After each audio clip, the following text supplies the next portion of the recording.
Pokemon Go had a massive update yesterday, bringing sweeping changes to both PvP and raid content alike. Now, I am going to be doing videos covering all the changes to PvP and raid content, so if you are interested in hearing about these changes, well, make sure to subscribe to Swag Tips. Those are coming up. In this video, I'm going to be focusing on the changes that affect the Timeless Cup meta. If you don't know what the Timeless Cup is, that is the competitive format for PvP right now, hosted in the Silph Arena. Link in the description to silph.gg for more information there. But the reason why I'm focusing on these changes first is because these changes affect these players immediately. They're competing this month in the Timeless Cup tournament, and these changes have huge implications on their ability to compete. So I want to focus on what they need to know first, and then I'll get to all the rest of y'all in the later videos this weekend. So, without further ado, let's get into the Timeless Cup. And to help mosey this information along, I got this cool infographic I made.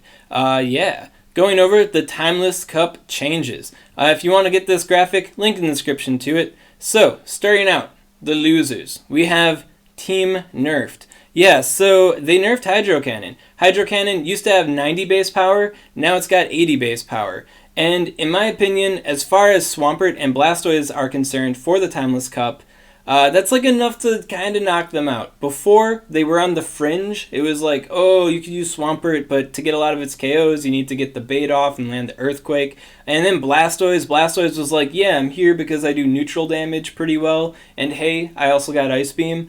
But with the Hydro Cannon nerf, I'd say for this cup in particular, I think that's just enough to knock them enough out of favor. If you are locked into a Silph, Go Stadium lobby, like a online lobby where you have to use the Pokemon that you're currently set up with, if you're stuck with that, they're not terrible, like they're not completely like dead, but it definitely did them dirty, and their neutral damage, their water damage, is going to suffer because of it. Now, as far as Swampert goes in other leagues, Swampert was already awesome with Surf, and is still going to be awesome with Hydro Cannon, which is just a better Surf. So Swampert's definitely not dead. Similar with Blastoise as well. But in the context of this particular cup, I'd say it hurts them enough where you probably don't want to use them. Like, you already were kind of awkward about it. Now they're kind of knocked out completely, in my opinion. What did get done super dirty, though, are return Pokemon. Yeah, they nerfed Return to High Heaven. It's not even the same move anymore. So, looking at the stats here on Game Press, link in the description to the PvP charge move list if you want to check this stuff out yourself. Sorting by damage per energy, Return here is 70 energy cost for 130 damage. So it's basically like a Skull Bash, but without the boost, making it like a neutral, normal type nuke attack. The thing is all the Pokemon that were currently benefiting from Return were using it as a low energy cost attack, like a bait move, or just a move that they could get off and do some neutral poke damage with anyways. Well, Niantic completely flipped the script on that, also completely flipping the script on those Pokemon, making them fundamentally worse. So, who's most heavily impacted by this? Well, the Razor Leaf Ivysaurs and the Razor Leaf Glooms, of course, and Banette as well. They were using the Return to get some extra damage in. In Banette's case, it was using it as a bait move, and now that's not how it works. And it's definitely a worse move for these Pokemon to have now. Another Pokemon affected by this is also the Dragonair over here, but Return is basically as good as Wrap is, so TMing to Wrap, not that big of a deal. And then of course, the Dragon Pulse is also heavily favored for the second attack, and you can also use Dragon Pulse instead of Return now as well. So Dragonair is sitting pretty, but for the grass types and Banette, and I guess the Return Venomoths of the world, they're definitely impacted by this in a pretty big way. As far as Venomoth is concerned, I always felt that the Psychic was better than the Return. Obviously, the Poison Fang is the best overall. But yeah, if you got a Return Venomoth, you can TM it to Psychic and not feel too guilty about it. I just felt Return counted pretty bad with the Confusion energy gains. It's just me. Details that you don't need to know about if you don't even bother with Return Venomoth to begin with. Now, as far as these Pokemon go though, the Return Pokemon, do you want to TM them? Well, the thing is, for the Razor Leafers, they're using it for a low energy cost attack because they really didn't have other options to pair with it. And this is Niantic we're talking about. They could roll this alteration back. At any point in time, Return magically could become good again, out of nowhere. And will you be able to TM back to Return? I don't think so. I don't think there's going to be any payback for that in any way, shape, or form. So you may as well just put these Pokemon into like cryostasis. If you're stuck with using them in a lobby right now, then just keep using them with Razor Leaf. Like the return was the extra spice that made them just like that much better, but not the whole pizza. You know what I'm saying? But definitely sucks that they got nerfed. And if you are able to change up your team for the upcoming weekends, for the Cup, then yeah, try to avoid these guys. Now we got the bad news out of the way, all the poor souls that got nerfed here. We got the new Swag Lords. We got 4 Pokemon that got a pretty heavy buff from the alterations here. Starting out, we have Kingdra. Kingdra finally has a bait move. Kingdra's the kind of Pokemon that we were talking about before, like if it got frustration, like 10 damage for like, what is it, 35, 40 energy cost, that would make Kingdra way better, just because it would be a lower energy cost charge move than what it currently has. It would finally have a bait move. Just to add in there, frustration also is like 70 energy cost now, so that's out the window.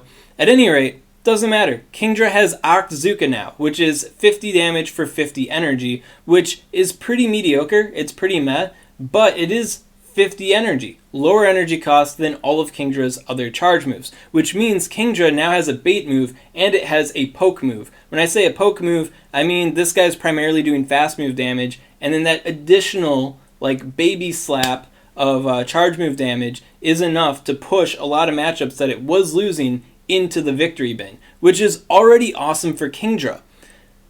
But things don't end there. Things could end there. Kingdra could just have a 50 for 50 charge move and it would be whatever. It gets crazier. Octazooka has a 50% chance to debuff the enemy's attack stat by 2 stages, which is a huge, huge nerf. 50% chance, which means if your opponent shields the Octazooka or not, if you proc the coin flip to neuter their attack stat, Kingdra will very likely win those matchups. Just straight up wins them. Lapras, Celio, you get the proc off, you win those fights, which is insane. It's kind of insane. So Kingdra just went from being like this kind of squishy Pokemon that you could run that because it has a lot of good neutral matchups, it's got a lot of threat with the outrage damage, to being this like coin flip god. If the coin flips in your favor, you can win so much. But if it doesn't, well, you still win so much. So yeah, I don't think there's a lot of risk using Kingdra in the Timeless Cup now. Before, a little bit too squishy to work out for a lot of comps, but now it's got Octazooka, so why not? Problem with Kingdra, though, is that it's still squishy. So a lot of neutral matchups, it'll still probably lose. However, if you get the 50% chance on the Octazooka, then I think things will work out for Kingdra there. Next Pokemon that got super buffed here is Noms. Yeah, the Drapion. Drapion was already good with Ice Fang. You could just chomp down on Dragon and Grass-type Pokemon, take them out. And then you also had like the Aqua Tail and the Crunch for some like neutral damage, maybe throw some matchups with that. Well, now it has Fell Stinger. Fell Stinger is a Bug-type power-up punch. So, Bite or Ice Fang with power-up punch, I think we can see how that goes together really nicely. Yeah, as a result, you really don't need Ice Fang anymore, because between Bite and Fell Stinger, you're still beating the Dragons, you're still beating the Grass types, and now you can take on so much more with your neutral Bite damage. Like before, you're getting hung up on the Water and Ice type Pokemon that were resisting the Ice Fang. Yeah, they don't resist Bite. They don't. So Drapion now is pretty much like a safe switch and a very safe lead, because it can take down just about any matchup in like even shield scenarios, just because it's got such heavy neutral damage behind it. Problem that Drapion has, though, is that with this combo, it has basically no charge move threat at all, which means that it's KOing on the fast move. The next thing that comes in will just beat it because it doesn't have anything to threaten them with. You're going to do some painful tickles to the Pokemon, but they're going to take you out with fast moves alone, which means they're going to get some energy behind them for the future matchups. So there is some risk with using the Drapion. I mean, there was risk before, but like a different kind of risk now with how ubiquitous Drapion can be. And that is that you'll probably win the switch. You'll probably win the single matchup scenario, but if your opponent plays it right, they'll be ahead of you on a shield, and ahead in energy. You win the switch, so you have the switch advantage, right? But you lose energy advantage and you lose shield advantage. And in this particular cup, that is enough for your opponent to possibly take you out. So use Drapion. If you're using Drapion, use it wisely. By the way, now that I just called Drapion like a safe lead and a safe switch, here's a Pokemon that makes it absolutely unsafe in every way imaginable. We have Gastrodon. Mud Slap got buffed, and as far as Pokemon that benefited from that goes, like, we couldn't really single anyone out, but then from the mud rose the Gastrodon, the Fatal Slap. The big thing that makes Gastrodon insane in this particular cup is its ability to farm the heck out of Poison-type Pokemon. You look at Gastrodon, you're like, oh, isn't that just a Mud Boy? Yeah, of course Mud Boys beat Poison-type Pokemon, but Mud Boys don't beat Poison-type Pokemon like Gastrodon beats Poison-type Pokemon. Let me show you here. Going on PV Poke, we got Gastrodon, and then we've got Muck, the champion, right? Now, okay, we got charge moves going on here. We got a shield, even shield scenario. That's cute. What if we just didn't use our charge moves and didn't use a shield? What happens? Oh, dang. Did we just beat Muck, one of the tankiest Poison-type Pokemon in this entire cup, with fast moves alone?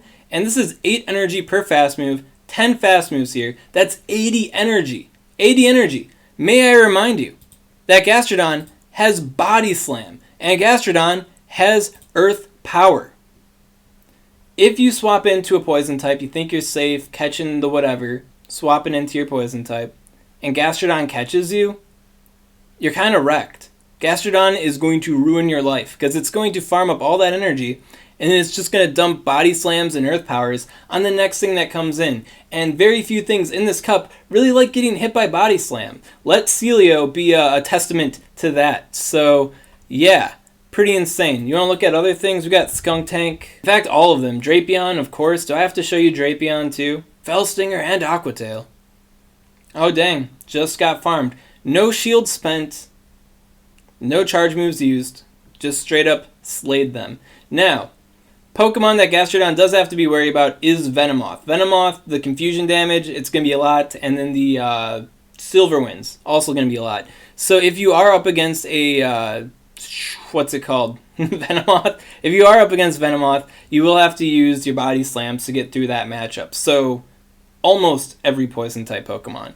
But yeah, no, this is a pretty insane W for Gastrodon here. So okay, Gastrodon, it can beat the Poison types, it can farm down the Poison types. Well, if I see it in the 6, I just won't bring a Poison type, right? Well, Gastrodon still beats other Pokemon in the meta with Body Slam and Earth Power. Against the Dragonair and the Kingdra, 50% of the time, it can just Body Slam them and take them out. As far as the Lapras and Celio goes, if you are able to land the Earth Power, you will have to get the bait in, but if you are able to land in the Earth Power, then you can take them out as well. So yeah, this guy has a ton of really good matchups across the meta. Of course, like every other Mud Boy though, a Grass type comes in, catches this guy, it's kind of done. Like you catch the Poison type, right, and you farm it all up, and then they bring in a Grass type and they just farm you back, you know?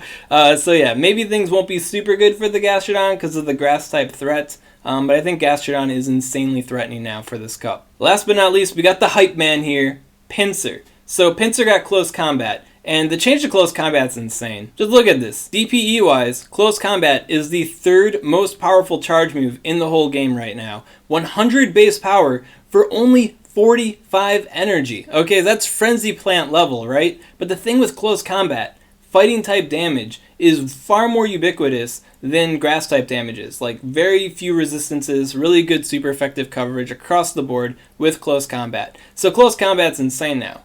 But for this power, there is a sacrifice. When you use Close Combat, your defense stat drops by 2 stages, making you super fragile. So as a result, Close Combat, you also have the X-Scissor for the bait. This makes Pincer a very threatening Pokemon. However, the problem is landing the Close Combat lowers your defenses, so if you aren't able to get the KO in with it, you're probably going to get KO'd back. Which means if you are going to use Close Combat, I think you got to have like some good counting game going on. Here in the graphic, I say that it's high risk, high skill, and the reason why is because to best utilize close combat, you want to like keep using your fast moves up until the point where your opponent is just about to use their charge move, and then you want to swoop in with your close combats and your X scissors to try to get the KO. The problem is if you don't count that right, if you don't time it right, it can just blow up in your face in several different ways. So as far as Pincer goes, definitely a high risk with the reward Pokemon. I'm not even going to say a high reward, because a lot of the matchups you win are matchups that like other stuff should be winning already. So I think Pincer is a little bit overhyped. That's why I'm calling him the hype man. I think it could work out for a lot of players though. But if you aren't good at counting the charge moves on your opponent's Pokemon, then yeah, I think this thing isn't going to work out for a whole lot of people. And on top of that, poison types just kind of laugh at it. It's got bug and fighting type damage. Poison types really don't care. So that's a pretty big L for the Pincer there. Yeah.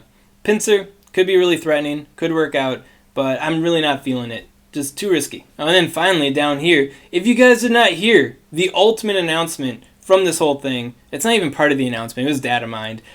Presumably for the New Year's event, Party Hat Wurmple. Not just Party Hat Wurmple, Shiny Party Hat Wurmple is going to be in the game soon. This is not a lie. I'm pretty stoked about it. But yeah, so then presumably after January 1st, that will be in the game as well, presumably January 1st.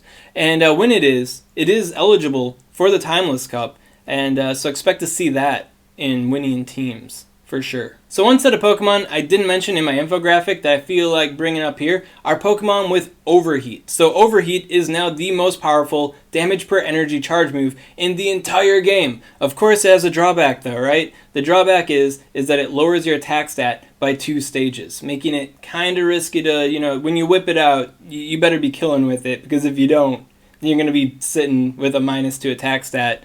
Not too good, right? So risky move, but could work out really well for some choice Pokemon, especially in this cup. Main Pokemon we're looking at this with is Ninetales, with the Fire Spin, the Psychic Attack, what is it called? Psyshock? Psyshock. With the Overheat, could work out for Ninetales. Could also work out for Torkoal. Torkoal's a really bulky Fire-type Pokemon, but its energy cost charge moves too high. Too high. But now it's got Overheat. Low enough, but if it doesn't, you know, if your opponent shields it, you got -2 attack stat, how's that going to work out for Torkoal? I don't know, man.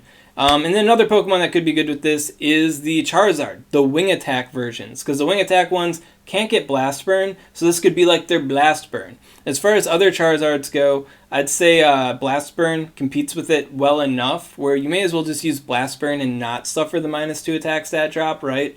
Yeah. So those are 3 Pokemon that could work out really well with Overheat. Could be a bit too spicy. Might be too risky to actually use. I'm going to leave that to you if you want to whip it out or not.